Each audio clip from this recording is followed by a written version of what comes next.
নমস্কার, দেখছেন কলকাতা টিভি, সঙ্গে রয়েছে অনন্যা। শুরু করছি সংবাদ সারাদিন। রাজ্যের নতুন ডিজি হলেন বিবেক সহায়। রাজীব কুমারের জায়গায় আনা হলো বিবেক সহায়কে। রাজীব কুমারের জায়গায় আনা হলো বিবেক সহায়কে। রাজীব কুমারকে আজই অপসারণ করেন নির্বাচন কমিশন। ভোটের কোনো কাজে থাকবেন না রাজীব কুমার। নতুন ডিজি বিবেক সহায়। রাজীব কুমারের জায়গায় আনা হলো বিবেক সহায়কে। রাজীব কুমারকে আজই অপসারণ করে নির্বাচন কমিশন। ভোটের কোনো কাজে তাকে রাখা যাবে না।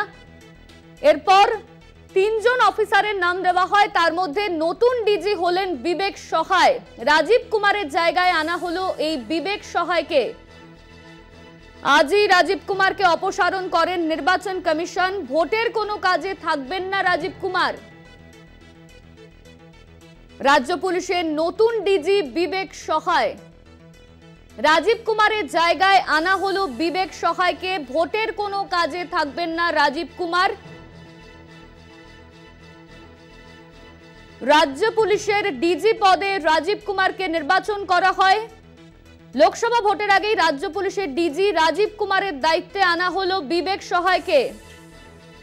রাজ্যের কাছে বিকল্প তিনটি নাম চেয়েছিল নির্বাচন কমিশন। তালিকায় ছিলেন বিবেক সহায়, তাকেই আনা হলো। এবার নতুন ডিজি হলেন বিবেক সহায়। রাজ্য পুলিশের ডিজি পদে কমিশন। রাজীব কুমারের জায়গায় আনা হলো বিবেক সহায়কে। আজই রাজ্য পুলিশের ডিজি রাজীব কুমারকে অপসারণ করে নির্বাচন কমিশন। ভোটের কোনো কাজে থাকবেন না তিনি।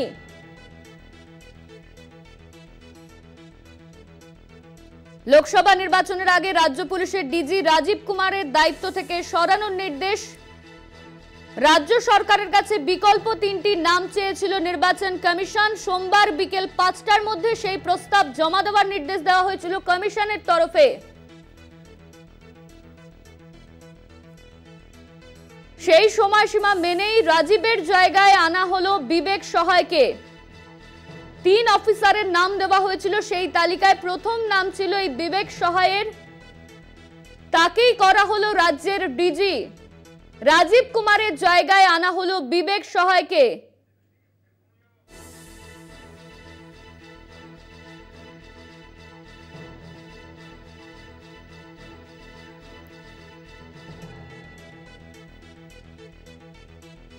রাজীব কুমারকে অপসারণ করা নিয়ে বিরোধীরা কি বলছেন, দিলীপ ঘোষ তিনি কি মন্তব্য করেছেন শোনাবো।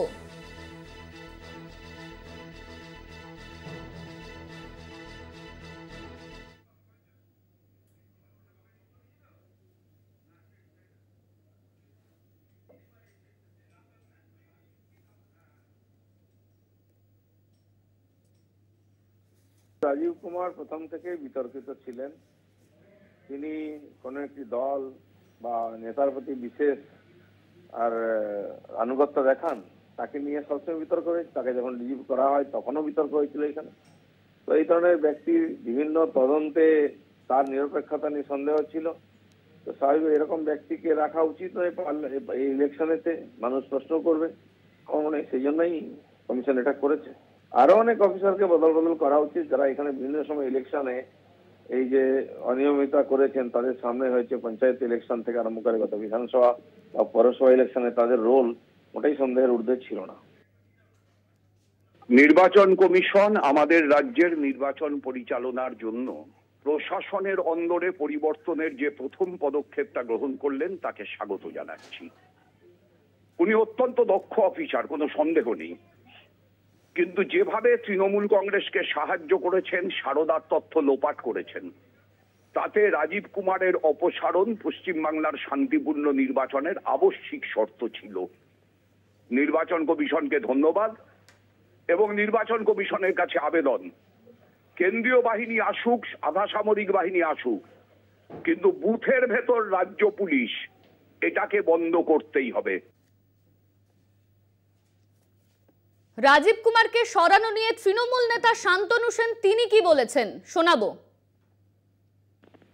বর্তমান যে নির্বাচন কমিশন কাজ করছে, সেই নির্বাচন কমিশন কতটা নিরপেক্ষভাবে কাজ করবে সে নিয়ে দেশের মানুষের যথেষ্ট সংশয় আছে। তার কারণ স্বাধীনতার পর এই প্রথম আইন প্রণয়নের মধ্যে দিয়ে সুপ্রিম কোর্টের প্রধান বিচারপতিকে সরিয়ে তার আর একজন মন্ত্রিসভা, যিনি মন্ত্রিসভা সেকেন্ড ইন কমান্ড, তাকে পাশে বসিয়ে প্রধানমন্ত্রী নিজে নির্বাচন কমিশনার মনোনয়ন করলেন।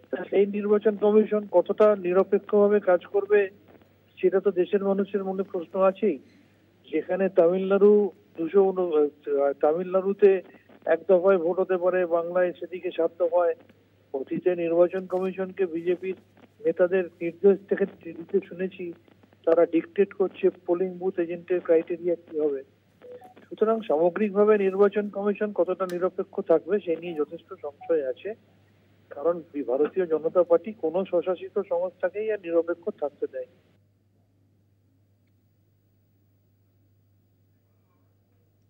রাজ্য পুলিশের নতুন ডিজি বিবেক সহায়, রাজীব কুমারের জায়গায় আনা হলো বিবেক সহায়কে। লোকসভা নির্বাচনের আগেই রাজ্য পুলিশের ডিজি রাজীব কুমারকে দায়িত্ব থেকে সরানোর নির্দেশ দেওয়া হয়। এই নিয়ে আমরা বিস্তারিত জানবো। সরাসরি আমাদের সঙ্গে রয়েছেন আমাদের প্রতিনিধি সত্য সুন্দর ভট্টাচার্য, নির্বাচন কমিশনের দপ্তর থেকে। সত্য, রাজীব কুমারের জায়গায় বিবেক সহায়কে আনা হলো, আর ঠিক কি কি খবর রয়েছে তোমার কাছে? দেখো, জাতীয় নির্বাচন কমিশন প্রথম থেকেই নির্বাচন যাতে অবাধ এবং শান্তিপূর্ণ হয় এবং সেই লক্ষ্যে যাতে নিরপেক্ষতা বজায় থাকে, বিশেষ করে প্রশাসনিক আধিকারিক যারা রয়েছে তাদের নিরপেক্ষতা যথেষ্ট থাকা প্রয়োজন বলে মনে করেছে জাতীয় নির্বাচন কমিশন। এর আগে যখন বিভিন্ন সময় রাজনৈতিক দলের প্রতিনিধিদের সঙ্গে কথা হয়েছে, সেই বৈঠকে কিন্তু বারে বারেই বিরোধী রাজনৈতিক দলের তরফ থেকে রাজ্য পুলিশের ডিজি রাজীব কুমারের নামে কিন্তু অভিযোগ এসেছে। এর আগেও যখন দেখা গিয়েছিল 2016 সালের বিধানসভা নির্বাচন, তখন কলকাতা পুলিশ কমিশনার পদে ছিলেন রাজীব কুমার, তখনও কিন্তু তার বিরুদ্ধে একাধিক পক্ষপাতিত্বের অভিযোগ এসেছিল এবং সেই অভিযোগকে সামনে রেখেই কিন্তু তাকে তখন কলকাতার পুলিশ কমিশনার পদ থেকে সরিয়েছিল নির্বাচন কমিশন। আবারও 2024-এর লোকসভা নির্বাচনের দিন ঘোষণার পরে প্রথম যে অর্ডারটা হলো ট্রান্সফার অর্ডার, তাতে কিন্তু রাজ্য পুলিশের ডিজি রাজীব কুমারকে সরানোর নির্দেশ দেওয়া হলো এবং তারপরেই রাজ্যের মুখ্য সচিবের কাছে 3টি নাম চেয়ে পাঠানো হলো, 3টি প্যানেলভুক্ত নাম, ঠিক তার পরের হায়ারার্কি অনুযায়ী 3 জন যে হায়ার অফিসিয়ালস রয়েছেন তাদের নাম।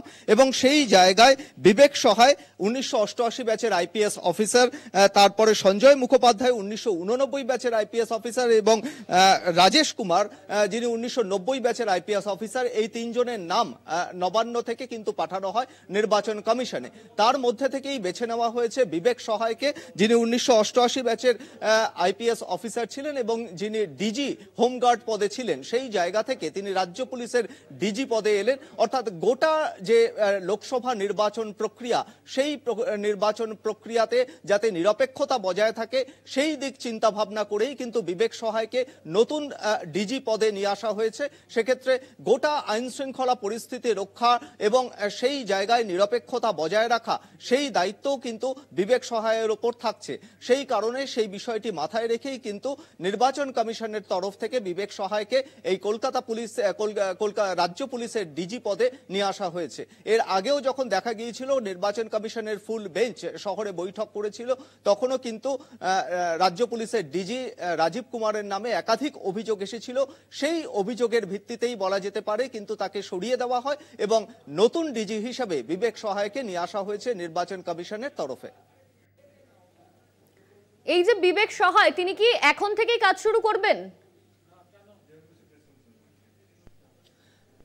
দেখো, সময় যেটা দেওয়া হয়েছিল বিকেল 5টার মধ্যে নাম জানাতে বলা হয়েছিল, এই 3 জনের প্যানেলভুক্ত নাম, এবং তার আগে থেকেই কিন্তু বেশ কিছুটা সময় আগেই কিন্তু বিবেক সহায়ের নাম ঘোষণা করা হলো এবং এই মুহূর্তে যখন ঘোষণা করা হলো সেই ঘোষণার পর থেকেই কিন্তু এই মুহূর্তে রাজ্য পুলিশের ডিজির যে যাবতীয় দায়িত্ব, সেই সমস্ত দায়িত্ব সামলাবেন বিবেক সহায়, এমনটাই কিন্তু জানানো হয়েছে। ফলে এর পরবর্তী যে নির্বাচনের যে সমস্ত প্রক্রিয়া, সেই প্রক্রিয়াতে জেলার আইন শৃঙ্খলা রক্ষা এবং বিভিন্ন রিপোর্ট পাঠানো বা সেই রিপোর্টের সম্পর্কে খোঁজ খবর নেওয়া, এই সমস্ত কিছুই কিন্তু নতুন রাজ্য পুলিশের ডিজি বিবেক সহায় সামলাবেন, এমনটাই কিন্তু অর্ডার অনুযায়ী তেমনটাই রয়েছে। একদমই ধন্যবাদ তোমায়। আমাদের সঙ্গে ছিলেন আমাদের প্রতিনিধি সরাসরি সত্য সুন্দর ভট্টাচার্য।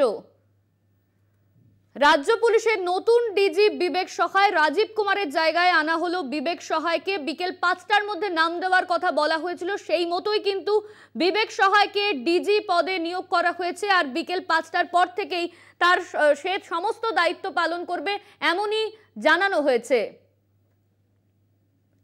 লোকসভা নির্বাচনের আগে রাজ্য পুলিশের ডিজি রাজীব কুমারকে দায়িত্ব থেকে সরানোর নির্দেশ দেওয়ার পাশাপাশি রাজ্য সরকারের কাছে বিকল্প 3টি নাম চেয়েছিল নির্বাচন কমিশন।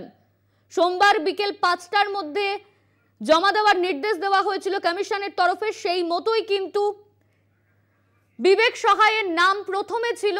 আর এই মুহূর্তে যে খবর সামনে এসেছে, রাজ্য পুলিশের নতুন ডিজি বিবেক সহায়